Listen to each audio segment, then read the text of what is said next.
Nichols took the spotlight while Chad Warner hit the skies for a Thursday night flight. Brisbane can't beat the Hawks while Essendon fan enthusiasm has been uncorked. The Giants made it 4 in a row at the Cattery while a 6-goal loss for the Saints was flattery. Leckelier showed if you kick it near him, he'll clunk it. My name's Rudy and I'm doing this intro because Rabs is away on a junket. Hey. Welcome to Midweek Rub, everyone. We have, as usual, it's not just me here. We have, as usual, Ivanhoe's finest cultural export, Joey Montagna himself. Hello, Rudy. The man they called the Gary Ablett of Druin until they remembered that the actual Gary Ablett is from Druin, Daisy Thomas. G'day, Roots. And the man so far ahead of the game, the ABC, has pinched his intellectual property, Damien Barrett. And stolen the title of a podcast we do on AFL Daily called AFL Daily. Yeah. How are you, boys? So nice work out there, Rudy. Yeah, well done. Yeah. Well done, Rudy. Good to have you in. Thanks, guys. I was a touch nervous, but that's all right. And as mentioned, Rabs is away on a junket. He's doing a Triple M junket over in Trinidad and Tobago for the upcoming T20 World Cup. So nice work if you can get it. A nice use of the word junket the way you did it in the poem. I'll tell you what is great, though. Is there anything more Triple M than not only the people they employ to be on junkets and just doing cashies? Now that the bloody talent, the on-air talent, starting to go, nah, we'll be on board. Oh, no. Gilesy, he's at lunch every second day. Magic round and goes wherever there's junkets. Giles, he's there. Well, BT's the master at it. BT. Yeah, but BT, I think, has taught everyone how to... JB does a few junkets or not really? Yeah, he's high-end stuff. Yeah. Howie goes over to India when he decides and just goes takes the US dollar. Goes and makes some massive money for 4 weeks and comes back in the middle of footy season. Gee whiz. The T20 World Cup, by the way, it starts very soon. Yeah, I believe it starts this coming weekend, actually. It's not... Hang on, the T20 World Cup starts this weekend. Did you know that? So. I had no idea. Well, I guess that's why Rabsy... So is he over promoting it so he can come back and we can talk about it? I don't know what he's doing over there, let's face it. Did anyone? Well, what's the time difference? Can we call him? it's in but America. I'm like you, Joey. I once knew who was touring Australian summers 3 years in advance. Now I don't even know the World Cup T20 starting next week. In America. In America. I knew that bit of it. Yeah. Would you believe that the opening fixture of this Sunday's T20 World Cup is the United States versus Canada? 10:30 a.m. our time, Sunday morning. Where at? Little entree. In the US. In the US, I believe in Grand Prairie Stadium. Oh, yeah. Wherever that is. Yeah, no, that was just near the other ones. It'd be a nice little entree to Sunday Arvo footy. You can pretty much get the whole T20 game away. Yeah, very good. Hey, we don't usually get any correspondence, not too much anyway. I don't know about you, Damo, but I got sent after last week's show, Daisy, I got sent a direct message on Instagram from someone. I just want to read it out. Hang on. This has got some stats and we can put something to someone bed. slid into your DMs. Someone slid into my DMs, yeah, not quite like that. But still, it said... I was going to say, I'll go through mine too if you want. Love the midweek rub. You and Daisy are hilarious. Damo is okay. I noticed Daisy has been picking on you a lot lately about taking the kick-ins to yourself, so I thought I would do a deep dive. Right? Someone sent this to me. Yes, this sent from Lee Montagna 11. It wasn't. Listen, it said, Joey, you took 278 kick-outs in your career, played on from 95 of them, so 34%. Dale Thomas, on the other hand, took 131 kick-outs, played on from 72, which is 55% of the time you took a kick in, you played onto yourself. Disappointingly low numbers for me. So then they said, in fact, when you take your career disposal with Daisy's career disposals, he in fact has a higher percentage of cheapies from fullback than you did, so he should take charge of the kicking.com franchise. No more references to Joey taking kick-ins because Daisy was the kick-in master. 100%. How's that? I openly put my hand up, though, and say I used to race Cade Simpson and Nick Newman, and we'd nearly fight, and it was either you were hoping the ball wouldn't go through so you could clunk it and take it, because those blokes would have their hands in the basket ready to go. But I'm not sure about if I can take kickins.com because I got tagged in an Instagram. Someone's already got one. Kickins.com threatening to put one of your kick-ins up a week. No word of a lie. I'll send it to you. Someone started a kick-ins. Yeah, they got it. You'll enjoy this. Anonymous. Yeah. But it's going to be kickins.com. Well, that's why they need to put Daisy in there as well. I'm not buying that being a random email that you've received. That is you going to champion, your mate's a champion data. I do not. Hoity, I need some stats on me. I need some stats on Daisy, and I'm going to pretend it's an anonymous letter. I do not reveal my sources. Well, can I see the DM then? Maybe. Or can I see the email you sent to someone? That's revealing my sources. That's it. That is not a DM. Maybe Ethan Meldrum in here. Ethan Meldrum might have helped me out. What year did you finish? 2017. And I was 2019. When did they bring in the step outside the square rule? Oh, good question. Because it wasn't a lot of those wouldn't have been 3 to or 4 myself. years ago. Yeah. So a lot of them were just blatantly stepping out of the square, whereas you actually have to go to the effort of chipping it to And I yourself. might have to go back to doing that when I play my game of footy for Castlemaine in Oh, August. yeah. But I hear a whisper you're playing footy this weekend. Again, you're strapping on the boots, Daisy. thought never again. Well, never again became very shortly. Friday night footy, if you can believe this, Damo. And we talk about, I think I'm going to miss the mid-season draft because that starts tonight, does it? It's tonight. Tonight. mid-season draft, So yeah. I'm just going to show clubs what they could have had. I have nominated officially, but I will be playing in the Div 12 Resis. Actual Div 12. The actual Div 12. There's not a Resis. Div 12. There is a Div 12 Resis competition. You might have seen them, Marmalade, they go by on Instagram. Very and famous. They had a pretty heavy defeat a few weeks ago. So I said, hey, if you get a Friday night fixture, let me know. I'll come and help you out. Thinking Div 12s would purely only play on a Saturday at 11 o'clock, which I couldn't help them out. Well, lo and behold, we got prime time in Oakley on Friday night, if you can believe that. So 7:30 in the Div 12 Resis. I'm just trying to find out who I'm playing for again. Bear with me. We are the Wattle Park Animals. That's what they're called. That's what we are called, and we are coming up against the Oakley Crushers. At 7:30 at Scammell Reserve in Oakley. And if you Google Scammell Reserve, it comes up as a playground with a swing. So The animals. You're a chance to get the animals to come out and have a look. they are expecting big numbers. So if you are around, come have a look. And I'm really looking forward to going in. You're inclusive, not just one breed of animal, just all animals. All animals and reptiles. That's included. But it should be good fun. So I did say I wouldn't. But the generosity of my heart just goes out again, Joey. You're too nice a man, Daisy. Unlike you that only does it for cash. Rudy, 2019 was the year the ability for a player to step outside the goal square on a kick in. So a lot of them must have been. I got rissoled at the end of it. Maybe that was why. Damo, let's have some news. Yeah, we will. And we need to start with what has become the mess of the 2024 season, that being the adjudication around holding the ball. We are not umpire bashers on this station, but we have been questioning the direction that they've been given on certain issues. Overnight, and we timecode this show, it's Wednesday, it's about lunchtime as we are talking right now. The AFL has now told umpires and extended that and told clubs and communicated to clubs that this statement. The AFL wrote to clubs yesterday following feedback received over a few weeks regarding the interpretation of holding the ball and how it is being officiated.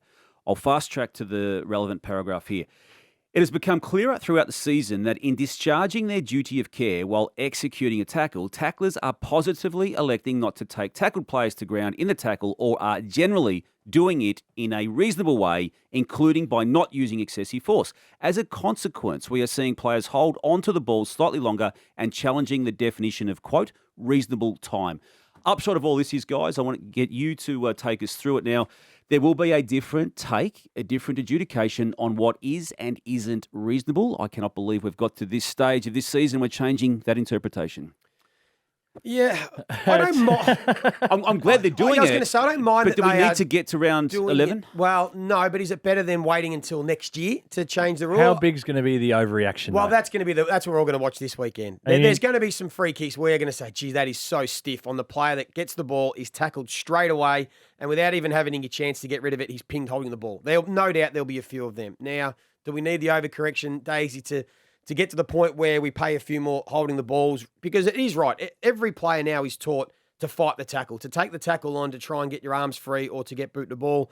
And they are being given a long time to do that. So the only thing for me is that is a positive action. A player trying to break a tackle to get a handball or kick free. We sort of want that in the game, but they're the ones being penalised. My concern now is a player that gets tackled and just holds onto the ball and almost takes the tackle.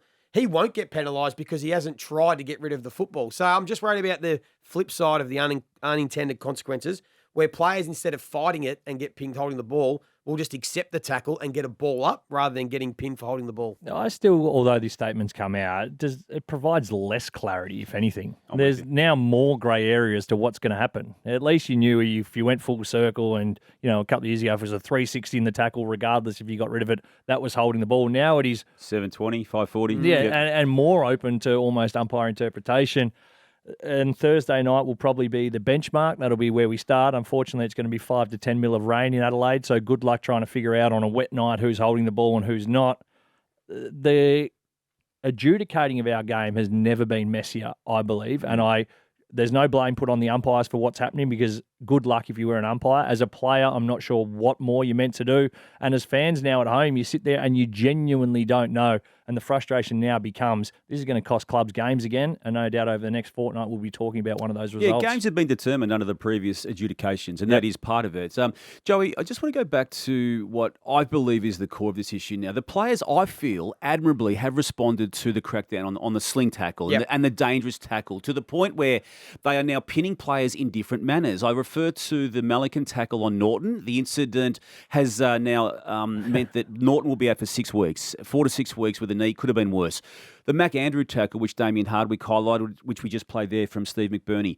The Mac Andrew tackle on Charlie Curnow. Again, he chose not to sling Curnow. I reckon last year he would have. He chose not to now. To me, this is why this problem has become so murky. Yeah, it has. As I said, players were already trying to fight tackles. Now you've got more of a chance to break out of tackles because you're not getting dumped or slung. So, no, I don't mind the rule change. As I said, it's still going to be a work in progress. It's going to cause some issues. But I think what everyone is missing is what has happened in the game is opposition pressure and tackle pressure has never been greater in the game. People can say it's congestion, but if you look at the intent of players to get after the opposition, and there's a stat at the moment, it's a massive indicator of teams that win, is if you win the pressure battle. Everyone's got the speed and the fitness and the desire, Daisy, that if you and I are a metre apart, how quickly I can close that metre to pressure and tackle you has never been greater. So that's why it is getting so hard to umpire these holding the ball decisions, because very few chances the players actually have prior opportunity. 90% of tackles, there's no prior because they're set upon that quickly. And it's become twofold in efficiency of the people tackling, technique of how good you are at actually holding and pinning an arm, but also the want to fight through it from the ball carrier. We've seen Jack Viney training with his brother in a jiu-jitsu studio as to how to shrug and roll other AFL players getting there. The Warpedo goes down and you see the clips on social media of how he's bringing that into the game. So, again, both sides of it have become elite. And now it's up to the umpires. Good luck. I can't wait for grand final day because no doubt on the back of that, I'll give you an under-over. There'll be at least 10 weeks of suspensions handed out in grand finals because if I'm Mac Andrews and that's the first minute of a game on Charlie Curnow, I'm not concerned if I'm holding him up. I'm bringing him to ground with whatever force I have at that point in time because you don't want to give up a goal. Good luck to the players. Alistair Clarkson and Ross Lyon came back into coaching late 2022. Clarkson to North Melbourne, Ross Lyon to St Kilda. 18 months later, ultimately, Joey, nothing has changed with their clubs. I know what happened with Ross last year at St Kilda. They made the finals, but if we're just to now get to round 12, as we are up to now in 2024, 3 wins only to St Kilda, it's back to what the doom and gloom, as it has been for the entirety of that time that Alistair Clarkson has been at North Melbourne. Yeah, you're right, and it's chicken or the egg, isn't it? Like how much of what they've come into the club that are got lack of talent and the standards or the footy program or whatever it is behind the scenes, how much work that needs as opposed to winning games of football. It's tough. It's such a tough competition. Like if you're coming from down low to try and leapfrog these 10 teams right now that are in a logjam between 2nd and 11th. It's so hard. Like, it's not easy, this competition. And if you're just slightly off or you're slightly down on confidence or you don't have belief, which I feel at the moment these two teams are lacking, it is so hard to try and beat these other sides that have all got so much to play for. Yeah. It is. And it all, the mental application and how hard these sides will be training. You look at it as a supporter and you're like, oh, North Melbourne, they can't hit a target. They can't handball. They mustn't be. They'd be trying their like a lot harder and doing a lot more hours on training tracks. What stage, though, Days, is it on the coach who was brought back in with great celebration and kudos, and that's all justifiable and validated in going to go and get Which him. one? I'm talking about Alistair Clarkson here. He's only had the 3 wins in the time he's been back. I know he missed 10 weeks of last year because of the Hawthorn racism situation. We'll talk about that in a moment. But ultimately, the scoreline since he has returned, 34 matches have now been played by the North Melbourne Footy Club and they've won 3. In your opinion, who's the greatest coach of all time? I feel he was in the conversation after the 2015 flag. That's all right. Well, we can leave that. Yeah. We can leave that as the answer. Then, who else do you go and get that has a different result? Is the coach then the last person that you need to move on? Because we both know Ross Lyon, Alistair Clarkson are good coaches. So before that, you've got to go. Okay, is the footy program right? Is the development program for our youngsters right? Is the recruiting and the list management right? They're all the things you've got to get right first before you just move on the coach. And we've seen teams that move on coaches thinking things will change. But unless the other back room, behind the scenes, the foundations of a football club that make you successful, unless they're right, and they're hard for us to see without being in it, they're the things that they've got to get right before I think you move on a coach. If we needed proof that coaches are made by the players they've got on their list, well, we've absolutely got that last little bit of missing evidence that we may or may not have needed. Hawthorn racism, I just touched on it a moment ago. The development of this week is that the Human Rights Commission has decided to put it back into the ether. And I say that because that was a mediation course that was ventured down the path of and could not reach anywhere near a resolution. Obviously, with racism being the key component to it, no one's going to concede ground on that. And they've made that very clear. The people who have been accused of it, they being Alistair Clarkson and Chris Fagan, they of the most profiled nature of this.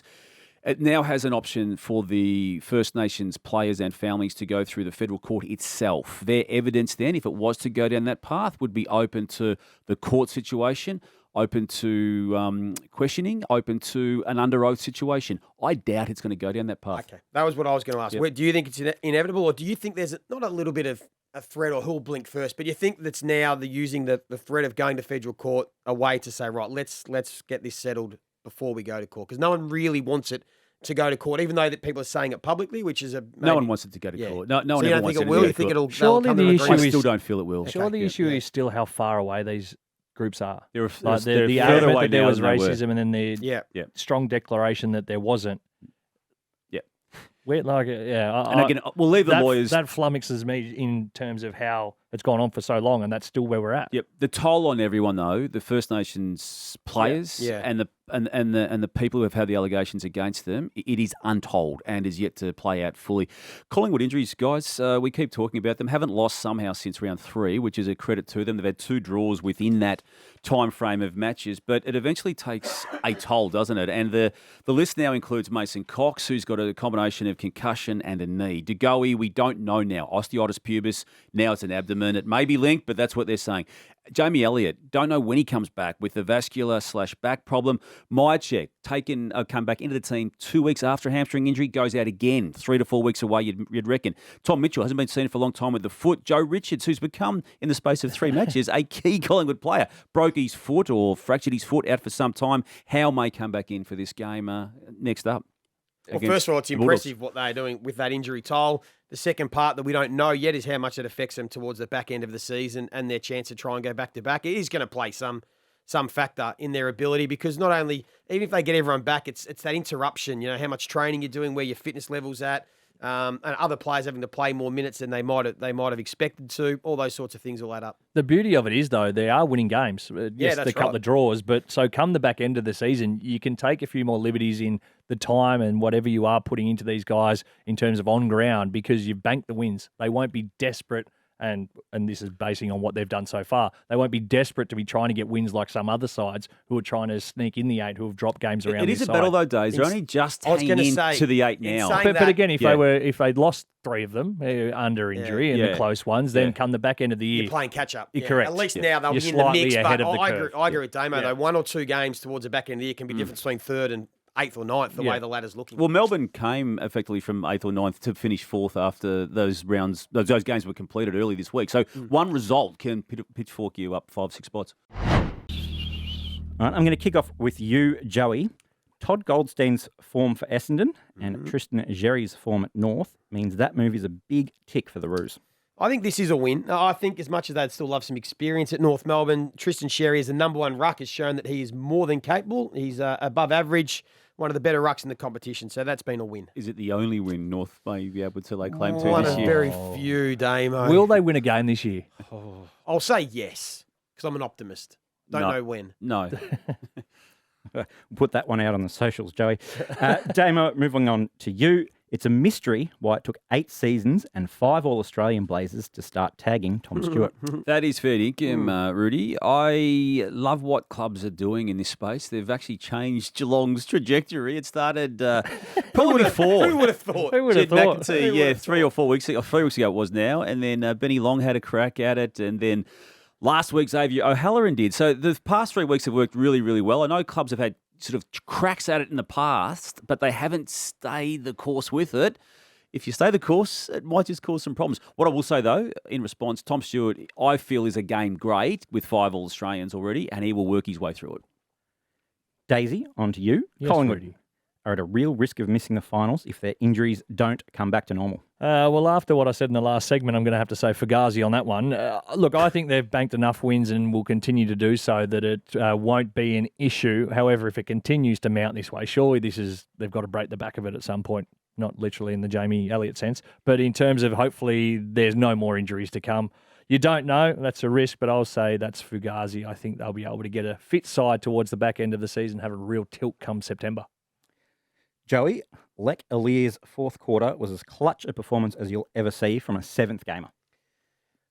Great fourth quarter. I'm going to say Fugazi because I think Harley Reid's seventh game actually helped the West Coast Eagles win when they hadn't won for 3 years. So a bit stiff. Lek Alir's walked into at a time when Harley Reid's played about the same amount of games and had more influence. But credit to Lek. I thought it was an amazing performance. You know what's brilliant? The lack of coaching that's obviously gone to him at the minute. Because he goes back with the flight. In any other game, the defender would have been told to spoil it. It takes a courageous mark. It doesn't spill. If that's soft drop and they get a goal, he spoils it, it goes through for a point, he gets done deliberate. He would never take a courageous mark like that ever again. Love the fact at the minute he knows no different. Damo, the press conference, as we know it, is effectively dead. It's done. It was on life support for probably the best part of 2 or 3 years. It's done as a result of Luke Beveridge's situation last week. Ed Burke, the only journalist who was there. There were issues around it logistically with Bevo bringing forward, I believe, what was meant to happen and other journos and media otherwise occupied in trying to get their stories. But if the host broadcaster itself, in Channel 7's case on this occasion, can't be bothered sending even one person there, it's dead. Fair dinkum. Do we need more than one? Why can't we just have one person go and all the other journos can send in their question to that person to then read them out on behalf of everybody? How do you reckon that'd work with egos at play, Well, Joe? I don't know. It's someone, I don't know, some youngster who's the young hand that goes in there and you can fire the questions, text the person, and then they ask the questions. He or she. Just the open line. In Yeah, open line. Yeah, can you ask this one for me? Just ask. Nah, not going to work. It's dead. Daisy, on the subject of the media, Dustin Martin should have to front the media ahead of his 300th game. Fugazi as well. I think Dusty does whatever Dusty wants to do. I think he will front the media for what it's worth. Do you? I do. He will. Why? He never has. No, and But he never did. And for that reason, I don't think he has to. I think he will be encouraged to do at least one sort of media presentation, whichever. Club control. Controlled, probably. Yeah. But again, this is we sit here now and go, why won't he do media? Why, before game 300? Well, because at game 296, I should say, we're trying to clip him and tell him he should be retired, as if you do it. Not we. Some. Well, Some. some, sorry. Don't say we. Yeah, no, we were very positive. Some were trying to clip him. So Dusty does whatever Dusty wants, and for 300 games, you should as well. I will put a caveat. Even if he does do a press conference, it'll be the most straight batted press conference. He'll just credit his teammates. He'll credit his he'll just give straight bat answers, and he won't talk about himself at all. So we'll work away and go, we didn't get much out of that. If you weren't seeing just I'll for be that like, come alone. on, Dusty, talk about your premierships and your Norm Smiths. He'll be like, nah. Joey, Jordan Ridley could be the final piece in the puzzle for the Bombers. What's the final piece of what puzzle? I don't get this question. Joey, To this win- is like me in COVID, mate. There's 2,000 pieces, and when you get to the end of it, there's going to be 8 missing. to win a premiership, the puzzle. What sort of puzzle? No, Joey, it's fair to To go win for a final. Fugazi. Yeah, Just answer the yeah, question, yeah. mate. I Don't don't complicate understand Ask the the question. question. We're not I don't trying to decide the future of the Yeah. game, I don't mate. understand the question. Final piece of what puzzle? Premiership puzzle, finals puzzle, winner final puzzle. Just a puzzle. No, it's Fugazi Oh, Joey. because I don't understand what the puzzle is. Daisy, would you like that question? Yeah. Will So Jordan what's Ridley be the final- final piece of the puzzle for Essendon? What type of puzzle is it? Do you think he's the final piece of the puzzle? I don't. It's fair dinkum. No, He that's is fair a game. So they're gonna very win the good premiership talent. now? It's the final piece of the 2024 puzzle. Oh, so it's a 2024 Well, puzzle. you I could have didn't know- answered it Yeah, that you way. could have I put know your what own. puzzle. Where that takes them in 2024, who knows? Oh. But it's the final piece of the puzzle How they can many deal with. pieces are in They the might get a puzzle? more complicated puzzle Oh, next year and bring God. some more talent in. But right now, it's the answer. Is that the most puzzling question we've Yeah, ever had? that is. Fair dinkum. That's puzzling. Yeah. Piss off, Rudy. I like it better when I just write the questions and you guys all give Rab stick for it. Yeah, final piece. Of the puzzle. It's a good puzzle piece. How do we insert that bit I with bet just the one of numbers? you uses that on another media outlet somewhere between no. the next game. No way. All right, let's get back on track. Daisy, Yes. West Coast should offer Chad Warner every Hungry Jacks franchise in Western Australia to get him across. That is fair dinkum, and anything else they've got at their disposal to get him across. Imagine that in a midfield. Harley, Reid, Chad Warner. Talk about bums on seats and good luck. And You can turn- fend-offs. Yeah, absolutely.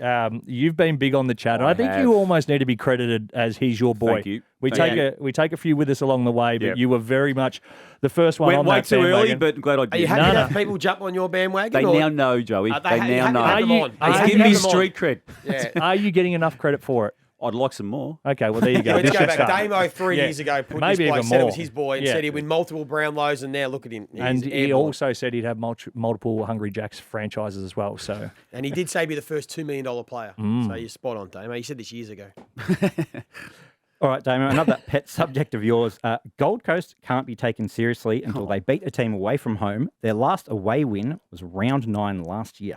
I didn't know the specifics of it, but I do have that view. That is fair dinkum. I just keep getting disappointed by them every single time they have a chance to make a statement. And last week was inclusive of that against Gold Coast. You keep telling me, Joey, and your friends at Champion Data keep telling me the numbers are good. I get all that. But I only worry about one number, what's on the scoreboard at the end of a game. And constantly, when they're challenged by a good team, their score is less than the No, opponent's. I'm with you, Damo. I'm with you. Until I see it consistently, I don't have enough faith in them yet. They will be good in a couple of years, but just not right now. they'll win their next away game, whoever they play against. I'm trying to look forward to who it was, but they'll learn more out of that Carlton game than any other game because they came down and had a chance to make a statement. They played safe. They played tight.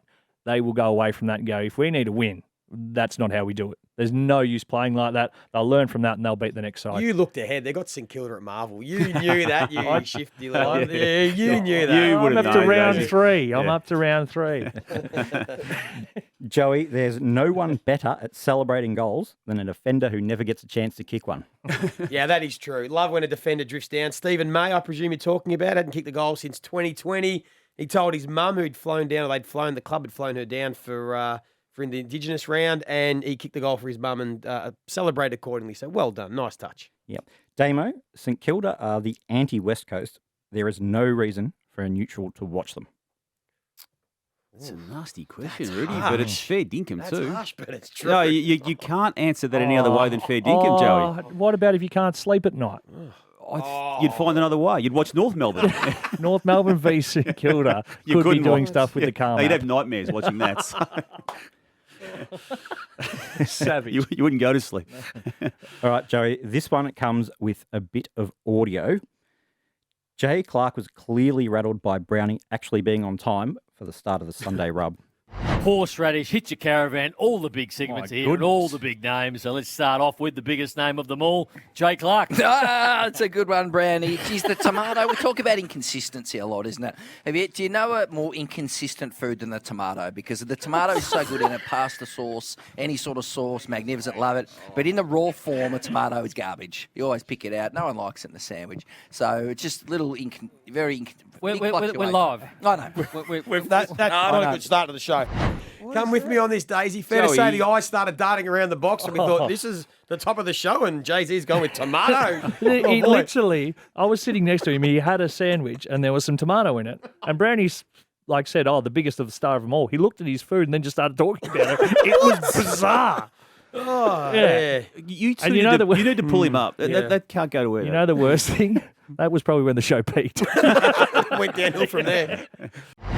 Now, it's time for the round 12 predictions. Tomorrow night, first up, Port Adelaide take on Carlton at Adelaide Oval. How do we see it going, Daisy?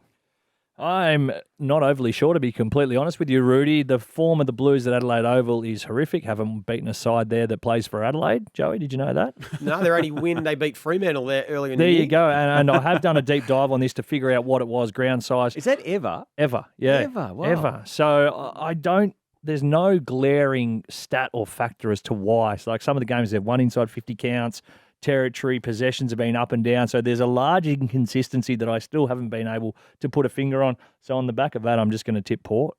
Maybe just the change rooms or just something. They just don't like but it. it's bizarre. Yeah. Usually if you have a trend like that, you can go, right, we can go down and they don't score or where they kick the ball to, contested possession, anything. They've There's been nothing. regularly trend, no bad though trend. since the Adelaide Yeah, Oval but this was is even- introduced to the mix. But even as, You 2000. fluke one or two, wouldn't you? Yeah. This is a tough one as well. I'm doing a bit of a little deep dive on Radicalia and Alir tonight for AFL 360. In a positive way, or just putting them on watch. And they've got a couple of big games coming up. Curnow, Mackay this week. Yeah. I've just got to feel Carlton will score too much. Port Adelaide's defence is still a slight concern for me. pissing down rain? Is it? Predicted. You've done more research than me. Is it going to rain? Yeah, 5 to 10 mil. Oh, that's going to make it hard. 90% chance. I'm Carlton. going to ignore that record they've got at the Oval and tip Carlton. Okay. No, yep, okay. Well No done. real reason. Fair enough. Friday night, the banged up Pies take on the banged up Dogs at Marvel Stadium.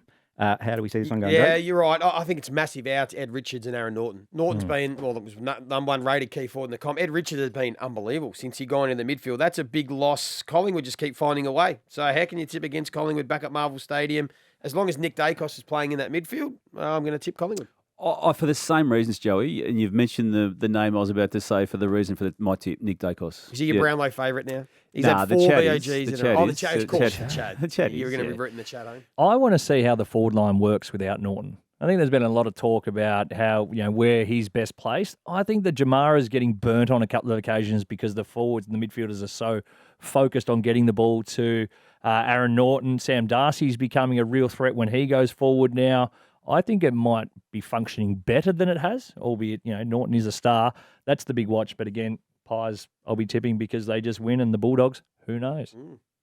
Saturday afternoon, Hawthorn take on the Crows at the MCG. Crows haven't won at the MCG since 2017. Yeah, don't like that stat. They've played some very good games of footy there. Collingwood a couple of times where they've just been beaten. So, Al's an L, Joey, and Al is an L. It is. This is a tough one. Adelaide will break the hoodoo. I think they just have a little bit more class than Hawthorn, who are playing great footy, but again, for no real reason. This is a tough round. I'm tipping the away team, Adelaide. They keep blowing their chances up, Adelaide. They've got to finally take one. This is one. It is a danger game. I'm with you, Joey, from what the Hawks have done in the past 5 weeks, but they've got no room for error any longer, the Crows, and I want to see it finally, and I will be tipping them. Yeah, danger, alert everywhere if you are in the Crows camp, but I think they'll be just too good and classy in the end. I think it should be a good game, close game, couple of goals. West Coast, they take on St Kilda over in Perth. This is a tough one to tip. How do you see it going, Dave? This is a must-watch, again, not only for the factor of Harley Reid will be out there, but also what St Kilda are we going to get if West Coast roll them, Joey, and comprehensively, which you could see happening. You could probably see all outcomes happening. in his eye when he says that. Isn't he? No, and he's looking right at you. Well, just... Exactly. exactly. I tell you what, I'm tipping St Kilda. They're my outside. yeah, I tell Ross, you why, Ross Damo. Ross, This is true. My little boy's Yeah, 6. you and Nick, My little boy's 6, Rui. and he's my What little else you boy's. got to say about the Rat Pack, Rui? My little boy's 6, and he said, "Oh, Dad, I wish I didn't break for St Kilda." And then his second favourite team is West Coast. So if West Coast beat them, I don't know why. I think he's jumped on Harley Reid Mania, my 6-year-old boy. So if West Coast win, I might lose him to an Eagles fan. So for that reason, St Kilda, I'm tipping. I'm going to text the West Coast Eagles. How old is he? He's 6. 6, so he'd be probably a small jumper. I'll get a number 9 jumper sent over, signed before the game. If Noah ran around as a West Coast jumper. Imagine him at little Auskick giving fend-offs to Harley Reid. I'm tipping the West Coast Eagles. Get him a headband. At home. They're Mind you, very your good. son would take the kick-ins.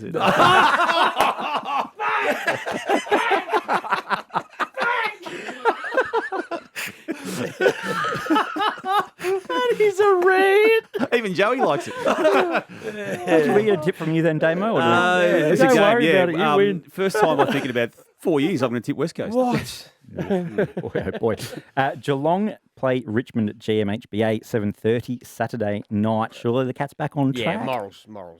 Yeah, they're my certainty. Yep. Okay. Sunday, 1 p.m, the Melbourne's Alice Springs game. They're taking on Fremantle up there. Wasn't a happy hunting ground for them recently. For Melbourne, yeah. Yeah, For Melbourne? that- I'm telling you, they play really poor in slippery conditions, whether it's wet or slippery. I reckon Damo, they've got a horrible record over the last 18 months in slippery, wet games. They lost this game last year to the Giants, where they had about 70 inside 50s. They fumble. Yeah. I'm tipping Fremantle to win this and continue the trend that Melbourne don't handle slippery conditions. Oh, I was confident on Melbourne until I heard that, but I'm still going to stick with the D's, but I'm going to watch this space. Yeah, I'm going to tip the D's as well. Also watching the space. That game last year, I think we did it for the Sunday rugby. it was horrible. Was it 40 to 50 or something? Like total match points. Buys this weekend for Brisbane, the Giants, North and Sydney. Brisbane back on the winners list then. So the only game left is Gold Coast taking on Essendon up there on the Gold Coast. Will the Suns be back on the winners list? Again, good. Like, this is why this competition is so good at the moment. Good luck with your footy tipping this week. You can get them all right, or you can miss get them all wrong. Yeah, This is a moving round, I reckon, for people in the footy tips. Nice, Yeah, like your jump. Sunday or Saturday or Augusta. Yep. I'm going to tip the Gold Coast Suns just purely for their home record. 4 from 4 at home this year. Average kicked 99 points, I should say, on 3 of the 4 occasions up there. They are just a different proposition at home as they are to away. I'm for the same reasons, and I just can't get my head around Essendon potentially winning 8 in a row, or not losing for 8 weeks in a row. So for that reason, which it doesn't really make sense, Gold Coast. Hey. The secret, the piece of the puzzle that is back for the Bombers. That's Jordan 2020. Ridley, the missing piece of the puzzle is back. So for that reason, the Bombers will win. Puzzles and packages and All right, can we get over your certainties? Your pick Geelong as your certainty? I did, yeah. Well, that's too easy. Really I bold. think. If we want to be daring, The other okay, you've got to do one other than Geelong. I'll take Adelaide to beat Hawthorn. I'll take Collingwood. I'll stick with what I was going to say before you worry about the greasy conditions. Melbourne. All right, and St Kilda's my outsider. Damo, you got outsider? Outsider. Let's have a Everyone look I at outsiders. didn't tip is the outsider except for Richmond. Yeah, Hawthorn would be my outsider. I'm confident I could either get them all right or none. Yep. Like, I don't think I'm having anywhere in between this round. Hey, good job by you, Rudy. Yeah, well Thank done, you. Rudy. Thank you very Nice much. job, Rudy. It's been Triple M Footy's midweek rub for BWS. And remember, you can catch every game live on Triple M, starting with Port v Carlton tomorrow night, following the Thursday rub with Jack Everin, Jay Clark, Isaac Smith and Kate McCarthy.